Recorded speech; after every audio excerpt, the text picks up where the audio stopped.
نمی که ما در همیشه وقت بازی خاطر کلا در همیشه شهر کلا بازی کرد دیدم پر بود با واحد دوستم که استقلال می برا بود اینجا بازی که بازی تماشا کردم با واحد دوستم که در همیشه هم اینترویو کردم کی میکنه خوب که بکنی توش کنم میگیرم خیلی که شما خونه در 15,000 نفوس در درآمدهای شهر کلوب در استقبال روشن کلوب اومدن. خب روشن کلوب رو 10 سال پیش صاحبی همین سوپر جام تاجیکستان شده بود که بنده در اون وقت سرمربی بود کار میکرد. امروز به حیث دیرکتور با سوپر جام رو دوباره گرفتیم.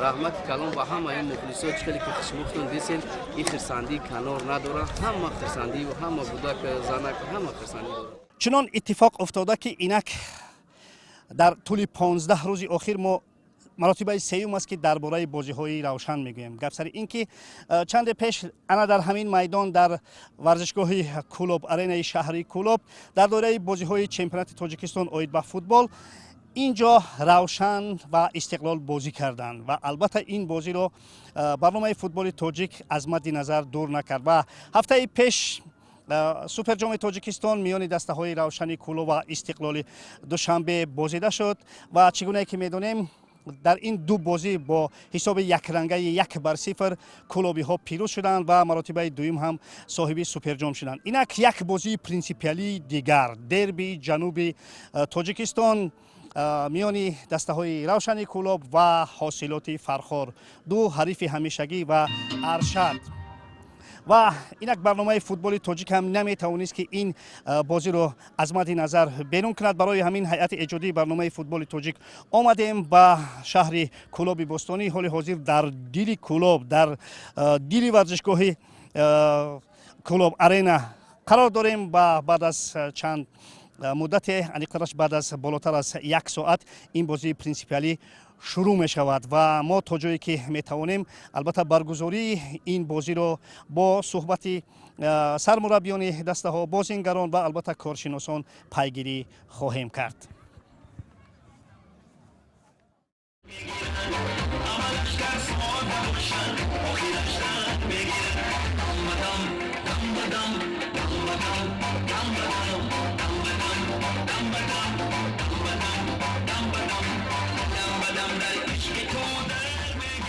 دو روز پیش دسته روشن همچون برنده سوپر جام به شهر کلوب از شهر دوشنبه برگشت و یک ازدحام بزرگ مخلصان روشن در شهر کلوب روشن را استقبال گرفتند و قبل از بازی برگزار می شده میان دسته های روشن و حاصلات هنرمندان کلوبی یک برنامه خوبی کنسرتی را هم برای مخلصان روشن، برای شادباشی دسته روشن در اینجا سازمان دادن که حال حاضر ما و شما شاهد هستیم.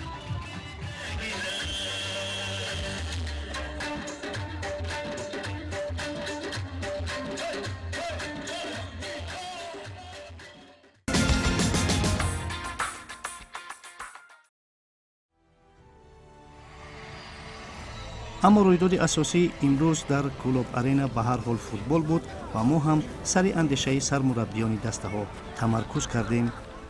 روشن هم اکنون 2 مراتب استقلال را شکست داد، یگان فشاری ندارین از این حساب؟ خب سلام عرض میکنم خدمت شما و خسته نباشید. به هر حال هر بازی شرایط خودشو داره و اون بازی‌های روشن رو ما با استقلال دیدیم، 2 تا بازی پشت سر هم لیگ و هم سوپر جام و به هر حال بازیایی بود که روشن تونست غلبه بکنه و من درباره تیم خودم اگر بخوام صحبت بکنم ما هم امروز آماده هستیم و در امروز هم مثل بقیه بازی‌های لیگ هیچ فرقی نمی‌کنه و وقتی بخوای بهترین باشی بازی به بازی با توجه به رقابت، حساسیت، کیفیت تیم‌ها میتونه بازی‌های در ادامه قشنگی باشه، بازی‌های درخور توجه و دید مخلص باشه. به هر حال فوتباله و ما دنبال همه، نه فقط ما، همه تیم‌ها به هر حال همه وقت میان دنبال بیشترین خال یک بازی رو هستن و هم فوتبال زیبا، هم فوتبال با دیسیپلین همراه با نتیجه خوب ما برای همه تیم‌ها خواست داریم. ما هم دور از این چیز نیستیم، تلاش میکنیم نمایش خوبی داشته باشیم. ببینید که حاصلات هموار بازی نمی‌کند در این موسم. در چند بازی که بود یک بازی غالبیت است و یک بازی باخت است. و از چه حساب است که این یک مرام نیست بازی حاصلات؟ خب ببینید حاصلات تیمیه که بعد از لیگ یک اومد به لیگ عالی. این تیم در لیگ یک بازی کرده بود و تقریبا 50-60 فایز این بچه‌ها در لیگ یک. خب لیگ یک میدونید رقابت ویش لیگ رو نداره و این تیم نو که اومد، بنده هم تقریبا کمتر از 2 هفته 3 هفته بود به تیم اضافه شده بودم تا بچهای جدید رو بشناسم، بازیکن‌های مورد نظر رو بگیریم. یک مقدار در شروع کار یک کمبودی‌های داشتیم ولی رفته رفته بهتر شدیم. به هر حال هیچ چیزی در کلان یا در کوچیک یک روزه ساخته نمیشه. میشه تیم باشه، میتونه یک شهر باشه، یک روزه ساخته نشده و این نیاز به صبر داره. منم اینجا تشکر میکنم از رهبریت تیم حاصلات که طاقت میکنن، حوصله میکنن، اهدافشون بلند مدت و دنبال واقعیت رو به شما بگم. امسال از من نه کسی صعود به آفریقا رو خواست، نه کسی چمپیون خواست. اینها از ما یک برنامه دراز مدت که ما فوتبال فرخار رو و حتی باشگاه حاصلات رو به یک سمتی ببریم که سالیان دیگه یک حرفی برای گفتن داشته باشه. دیوارهای روشن میتونن که براش کمک بکنن. منظورم ورزشگاه خانگیش است. بله، مخلصاش البته 100%. هم روشن هم خود حاصلات.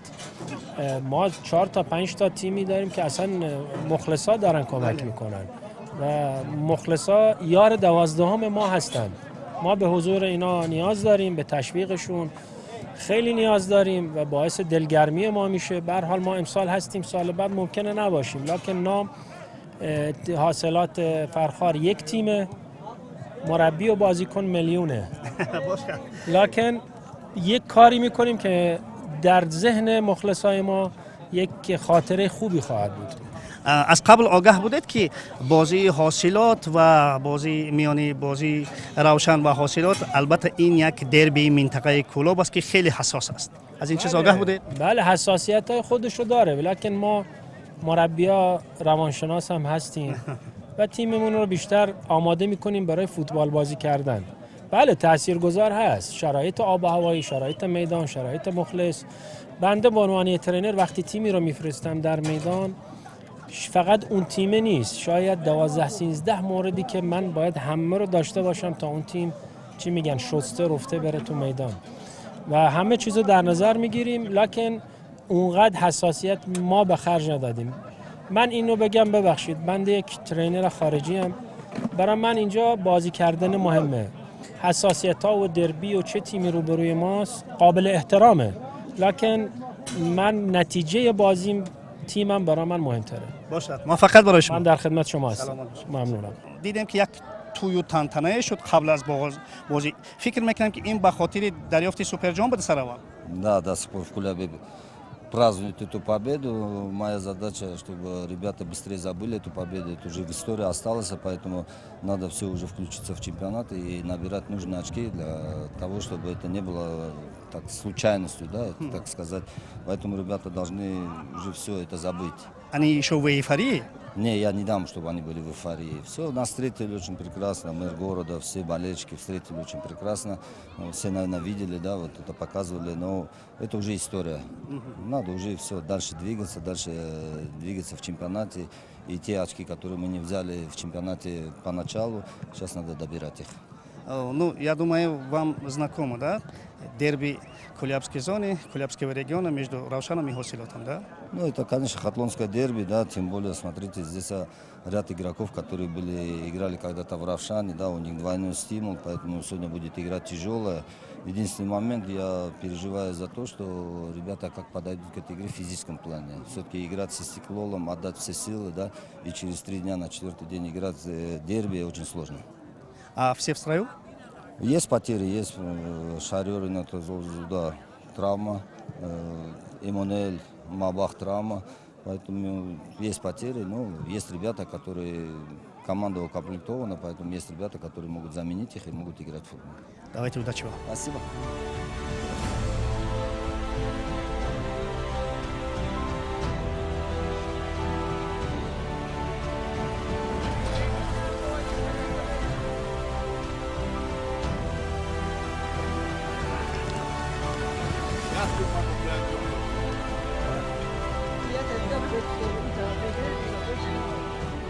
من مخلصی رفسن باوری دارم که رفشن میپرم رفشن و پیش امروز ورزش در منطقه کلوب خیلی هم رشد کرده ایستاده است. از آن جمله فوتبال، والیبال، بسکتبال و تمام 15 نماد ورزش که در منطقه کلوب است البته خیلی رشد کرده ایستاده اند. ما البته در منطقه کلوب ورزشگران خیلی هم آبرومند هم است، در مسابقات بین المللی هم برآمد کرده ایستادند. از این ما خرسند هستیم که این خیلی ورزشگرای با ننگ و ناموس و آبرومند و چمپیون های نامدار داریم. امروز خرسند هستیم که در منطقه کلوب دو دسته در لیگ اولی راه یافتند و روشن کلوب و حاصلات فرخور با هم قوا می‌آزمایند.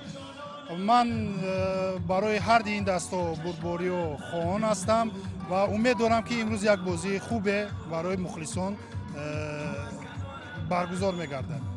Я болею за клуб «Равшан», и сегодня Кулябское дерби. «Равшан» 100% победит, потому что это очень хороший клуб. «Равшан» Бапеш.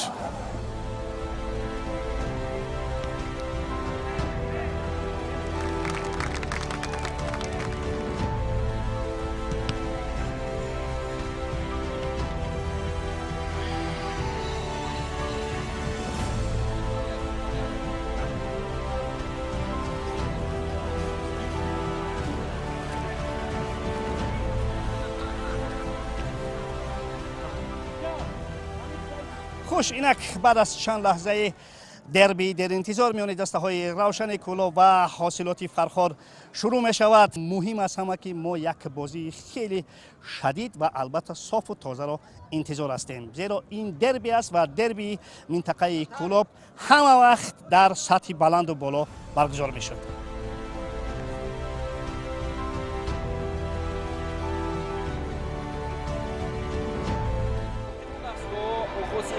رقابت ریخته‌اش دو دقیقه دیگر و با صدا دادن سرود ملی جمهوری تاجیکستان و همچنین شناسایی با هیئت داوران و انتخاب کردن میدان بازی هم شروع خواهد شد. این نمای زیبای ورزشگاه مرکزی شهر کلوب است که اینک دوام چند سال اخیر با دسته روشن بود.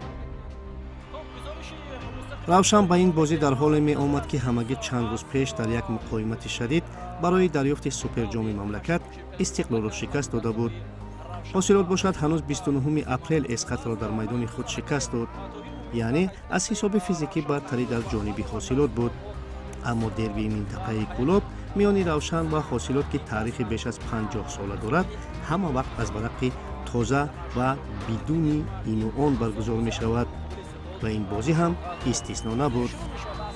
کلوبی ها از دقیقه های اول بازی توپ را تحت کنترل گرفته حریف را گوشترس میکردند که در کلوب ارینا روشن باید حکم راند. تجمع بزرگ مخلصان که در پی غالبیت های روشن با آهستگی به ورزشگاه برمیگردند دست را به پیش میراندند. حاصلات باشد این همه را میفهمید و با عقلانه حفاظت میکرد. یک نقطه نازک دربی این روزه از آن عبارت بود که چندی از بازیگران کلیدی حاصلات همه در سابق نچندان دور در روشن بازی میکردند و برای آنها این بازی البته یک بازی پرینسیپیالی بود. گل اول دیدار باشد بعد دقیقه 18 بازی راست آمد. فرخاری ها در کنج چپ میدان نزدیک به جریمه‌گاه خود قاعده بازی را ویران کردند و محمد شریف سعید خوجه با یک ضربه عالی توپ را وارد دروازه رستم رضایف کرد. ضربه جانبی دروازه و گل. حساب در دقیقه 18 رقابت شده می شود. ضربه راستی محمد شریف سعید خوجه و حساب 1-0 روشن کلوب و پیش می برد در قسم اولی رقابت. محمد شریف سعید خوجه گل چگونه توپ را به داخل دروازه حاصلات روان کرد. اصلا سمت اسلوبی ضربه‌زنی محمد شریف سعید خوجه است جایی که نباشد همین است. در قسمت یکم دیدار از حالتهای دیدنی شاید همین گل بود که گفتیم. دیگر تا آخر بازی یک رنگ جریان گرفت. دوبار هم حالا پایان یافته ایستاده است. ва садои штаки довар Абдулло Давлатов аз анҷоми нимои аввали рақобат дарак медиҳад. ҳисоб 1-0 бинандаи азиз.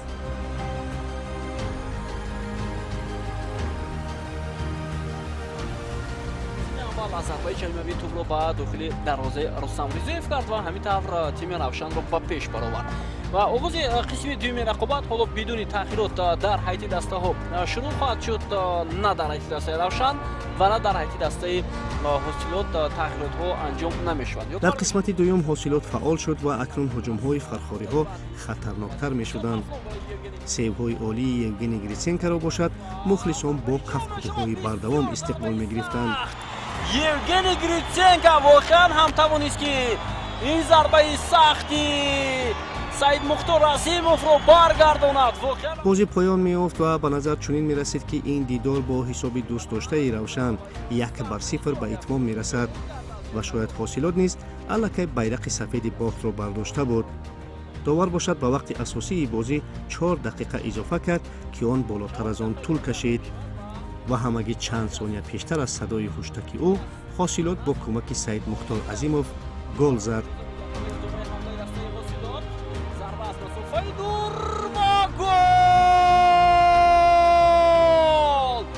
Чӣ гол набуд аз ҷониби Саид Мухтор Азимов дар дақиқаи 94-уми рақобат, бинандаи азиз. ва инашро шояд касе интизор надошт. барои футболбозони Равшан 5 сония лозим буд ки то ғалабаи худро ҷашн бигиранд. аммо дар ҳамин лаҳза бозингарони дастаи ҳосилот тавонистанд дар як ҳамлаи худ муваффақ шаванд ва ҳисобро 1-1 кунанд. ин гол на ин ки бозингарони Равшан балки як варзишгоҳро муттаҳайир ё аниқтараш дар ҳоли шок монд, аммо ин футбол аст ва дар он ҳар чӣ шуданаш мумкин аст. ин бозии принсипалӣ бо ҳисоби 1-1 анҷом шуд ва натиҷаи онро сармураббиёни дастаҳо ба таври худ шарҳу тавзеҳ доданд. Равшан ду имтиёзи тиллоиро дар майдони худ аз даст медиҳад.